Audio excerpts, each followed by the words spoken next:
Have you been stuck in Diamond in zero build rank? Well, maybe it's because you camp too much, or maybe it's only because you make bad decisions. Whatever the case, this video will show some strategies and give you tips on how to reach the next elite rank. I'm curious to know, what's the highest rank you ever got in zero build? Let me know down below. For your information, it took me 11 days to reach elite, so no, it's not that easy. I'll provide you with 7 tips that help me reach elite. These tips will be in order, meaning the first one is related to the start of the game and the last one applies to the end game. The very first step is to choose a biome and consistently land there every game. Now, you might be wondering why a biome and not a specific POI. It may seem odd, but I think choosing a biome that includes around 5 different POIs will give you more freedom. This way, you won't have to stick with the same drop spot over and over. This will let you discover all of them, and with time, you will have a few favorites where to land more often. Also, a very underrated tip that no one mentions is that you should sometimes pick up a drop spot as plan B. For example, if you were about to land somewhere, but you see 5 players landing with you, then going to your second option can be a very smart move. You would make this decision while gliding in the air right before landing. So why is it necessary to avoid hot drops? Well, first of all, if you prefer to be very aggressive and chase people down in a crowded POI, then you should absolutely do so. But you're risking getting third-partied, and remember, the worst thing that can happen in rank is to die off spawn quickly. Did you know that the biggest amount of points you can lose is actually in Diamond? Indeed, I got -5% a few times while in Diamond. I really think it's safer to pick a less crowded drop spot because this will give you enough time to assemble a great loadout before fighting. I don't think there's a worse feeling than getting pushed and having a terrible loadout. By choosing a specific biome, you will also master the rotations you make in between each POI. Who knows, you may discover your new favorite loot routes by doing this. In this video, you will see me go literally anywhere. This is only because for the purpose of testing a ton of different POIs and biomes to collect the most amount of data specifically for the video. But I still did land a lot in the snow biome at the top right corner of the map where you can find Classic Quartz and its surroundings. In fact, I was selecting between 5 different POIs in this biome. Classic Quartz itself, Coastal Comms, where you can get to a vault, the abandoned rebels hideout, the train station, and the big lodge on the south. Keep in mind that you'll soon realize that even your super top secret drop spot that nobody lands on will be contested. It is very surprising to see 3 or 4 people landing with you when you expect to be alone.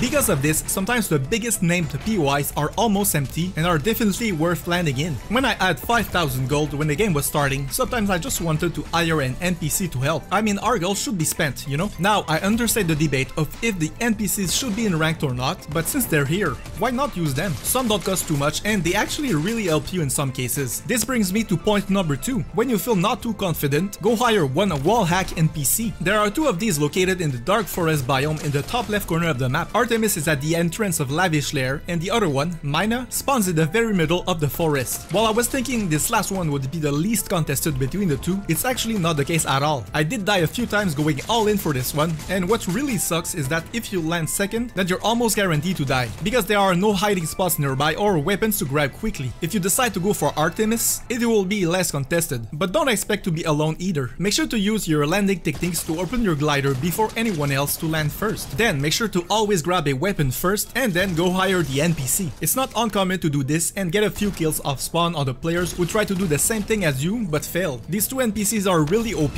They will scan the area and highlight any enemies, chests, or ammo boxes. Of course, the best one is when you can locate a player, giving you a significant advantage for any upcoming fight. Other NPCs are pretty useful for zero build rank, like the medic NPCs that will heal you with shock splashes if you're not fully healed, but I don't think they come close to what the wall hack NPCs can achieve for you. Honorable mentions to the 2 NPCs giving you supply all game long, and this includes shock splashes, by the way. There is one in Snooty Steps and the other one is in the snow biome and the abandoned rebels hideout. Even if this can be controversial, I'll definitely use NPCs because first of all, they are available for you to use, and second, they give you more benefits compared to cons. This next tip may seem obvious for some, but are you always carrying shockwaves? If not, then what are you doing? At the time of recording this, the best mobility item in the game is the Airbender Mythic, but as with every collab we get, this item will get vaulted in a few days. So what will be the next meta? Maybe a brand new item, or you can also just go with something more simple like getting shockwaves. This is the type of item that will always be here in zero build, as it's most likely not going to get vaulted. They are perfect to push opponents after landing a sniper shot or AR shots and cleaning up with a kill. Also, third parties are happening so much in ranked that you'll need to escape fights a lot. What a better way to do so than with shockwaves? If you can't seem to find any shockwaves, then your best alternative would be to buy them. Right now, there are 3 NPCs selling them, but I expect the Ant character to disappear after the avatar collab's over. In the top right corner of the map in the cemetery, you'll see Clara and she sells a pair of shockwaves for 200 gold. The same thing applies for Medusa in Fencing Fields. She also sells a burst SMG if needed, it's still a bit OP.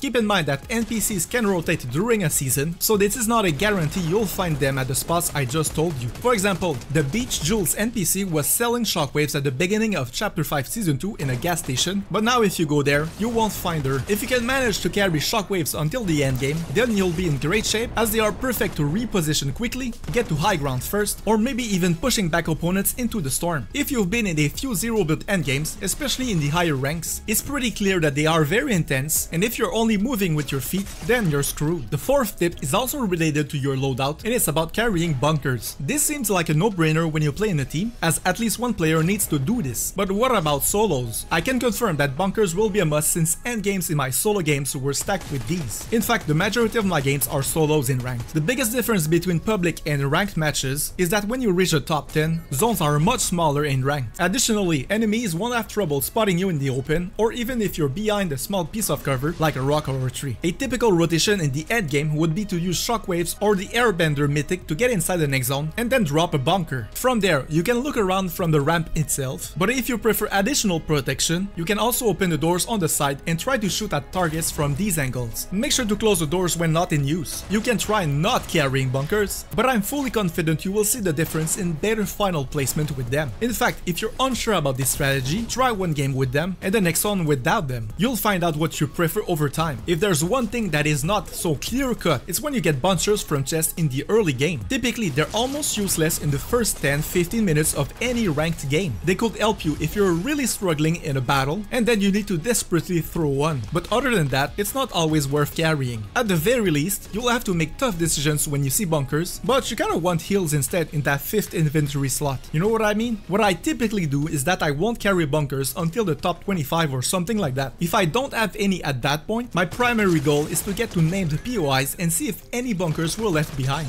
They are in the green rarity, so they're not too tough to find. If you look inside the underground bunkers that spawn when the third circle starts, there is so much loot there, so it's worth taking a shot. But what if you're trying to find bunkers but you just can't? Well, that brings me to the 5th tip, which is to carry bubbles if you don't see any bunkers. They'll definitely work as a great plan B, and you can also carry 4 of these at maximum. It's not rare to see teams having one player carrying bubbles while the other one is the one with bunkers. What if you prefer bubbles anyway? Well, let's compare bubbles with bunkers, shall we? First of all, the biggest difference is that bunkers are permanent while bubbles are temporary. You'll have 12 seconds to protect yourself with bubbles, so it's not that long. Also, bunkers will give you more room than bubbles. Do I have to mention, you won't be visible while inside a bunker, while everyone will see you through the bubble. This is why I said they should be plan B. It's worth mentioning that bubbles can get disabled by EMPs, but let's be honest, I never saw anyone do this to me in rank. And let's say you've been looting and searching for bunkers or bubbles, but still can't find any. What should you do? Then my next tip is to find a vehicle, but keep in mind that this is a last resort. The problem with cars is that you will absolutely get shot at by the remaining players, especially when the circles are getting smaller in the end games. Vehicles basically offer you a temporary solution as your plan C. Another issue with this is that vehicles are pretty noticeable, so it's not the best to try and hide with these. If there's one thing that goes in your favor though, is that you're saving one inventory slot while doing so. So add a second healing item, a third weapon, or anything that you consider helpful. Did you realize I was talking a lot about the end game in the last few tips? That's because my 7th tip is to heavily focus on making it to the top 10. What I realized while playing ranked a whole lot is that the ranking system will typically always give you more points when you make it there, but also getting kills inside the top 10 pays off a lot. I've had a few games of getting early kills and a decent placement just to get 0 or 1%. I truly think anything is possible in a zero build endgame. Anyone has a decent chance to win it. The players who position themselves strategically and get well-timed kills are generally the ones winning, but it's also very possible someone simply wins by third-partying the second and third players too. If this means being less aggressive once you reach the top 25 and waiting for the top 10, then why not do it? What I typically did was to be more conservative but still try to get easy kills or third-partying in very favorable fighting scenarios. To be fair, it did happen to be a few times that I barely got any kills until the top 10 and then finished with 4 total kills and a win. That is when you get a massive amount of points and can make you rank up all the way to elite. I do have a playlist of similar videos where you'll get tips and tricks to rank up. You can click on the playlist right now on screen. See you there.